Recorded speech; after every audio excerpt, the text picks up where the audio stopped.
Hello my friends, thank you for visiting me today. I want to apologize for the background noise. I'm having to keep the furnace on. It just gets too cold with it being winter here, and it's just shutting the furnace off and on. So I apologize for the noise, and I know this gas meter squeaks a lot. They're going to change that out this summer, so that shouldn't be a problem much longer. They're putting on the outside. But anyways, so I apologize for the noise, but I do appreciate you guys coming to visit me today. And again, I would like to ask you to subscribe and just subscribe to my videos. I have a new channel, so I'm trying to get started, and YouTube has their ways of their rules and stuff. So in order to get any kind of AdSense or anything, I've got to have a certain number of subscribers. So I really appreciate anybody who subscribes to my videos. Now today, what I was planning on doing was a sharpening video, but I don't really want to step in that hornet's nest. If you've known about any other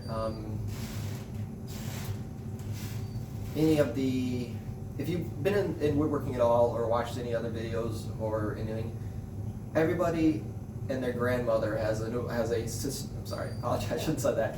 Everybody has a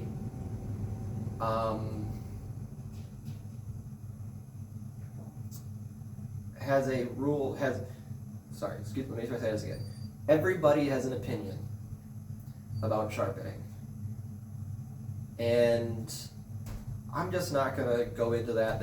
I'll leave links, little tags at the end of the video for what I consider good sharpening videos. I just want to make 2 points about it. First, I personally believe that you want to sharpen very often, so I'm not trying to say you don't want to sharpen often. People don't sharpen enough, probably. Myself, I didn't sharpen enough. I still probably don't sharpen enough. But the thing is, you don't have to worry about getting down to the ultra sharp or ultra sharp setting, because as soon as you start using that on your piece of wood for any cutting tool, as soon as you use that edge is going to dull down to a reasonable sharpness. So spending time going to ultra high grits, I think, are a complete waste of time. And again, that's my opinion. You're welcome to yours, and I don't mean to step on anybody's toes, because I know some people are very passionate about sharpening. But that's my opinion. I don't think that it's worth going down this ultra sharp settings. So,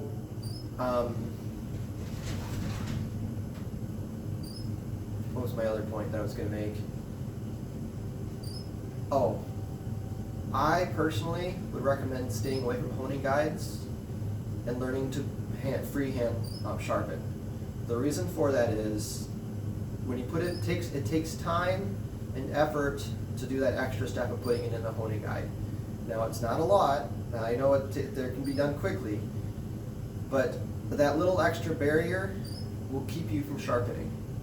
And I think having an angle on your chisels and things that are a little off is a lot better if they're still sharp, as opposed to that precise angle. And it doesn't take very long to learn how to freehand sharpen. Now, I may not be the best at it, but you still can get very sharp and good quality sharpening done free-handed very, very easily. That's my little rant, and thank you for sticking with that. I'm going to leave some links at the end of the video to a couple of videos that I think are pretty good at sharpening and where I learned from. Paul Sellers and James Wright are the two that I've learned most from. Again, check out Bob Rozieski's videos too. They're great. And I learned at the beginning too from him, so I'll probably leave a link to that also. But I really specifically wanted to go with Paul Zellers and Wood by James Wright, because I think they're more, the video quality is a little better. I don't know. Anyways, so, but I'm going to show you my system and let you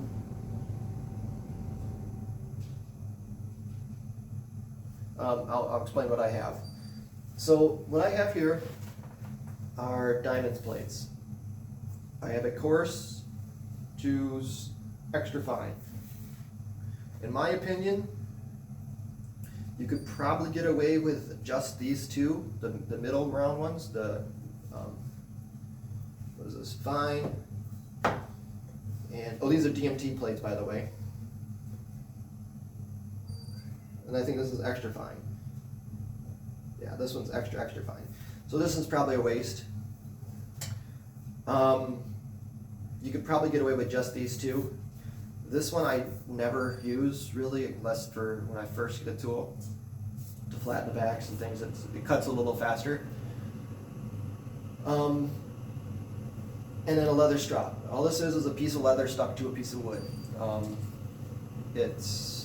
It does have joint compound on. I use the rough side.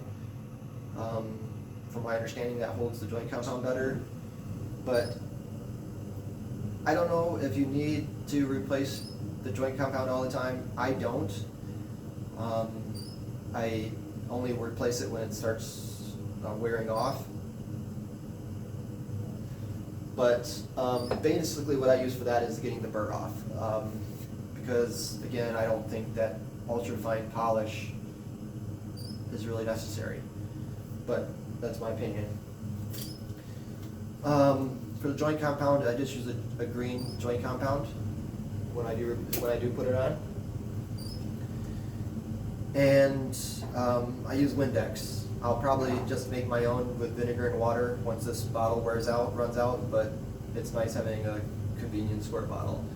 All I do is just put a squirt on each of the plates before I do it, and then at the end I'll wipe it off.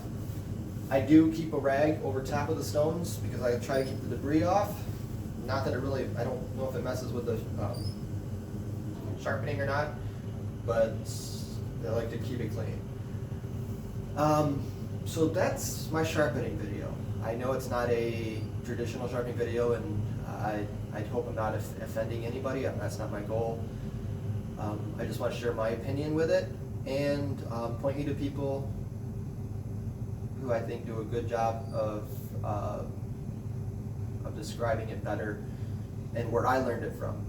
Again, Bob Rozieski, James Wright, and Paul Zellers are my heroes in woodworking. I probably wouldn't be doing this without them. So again, thank them.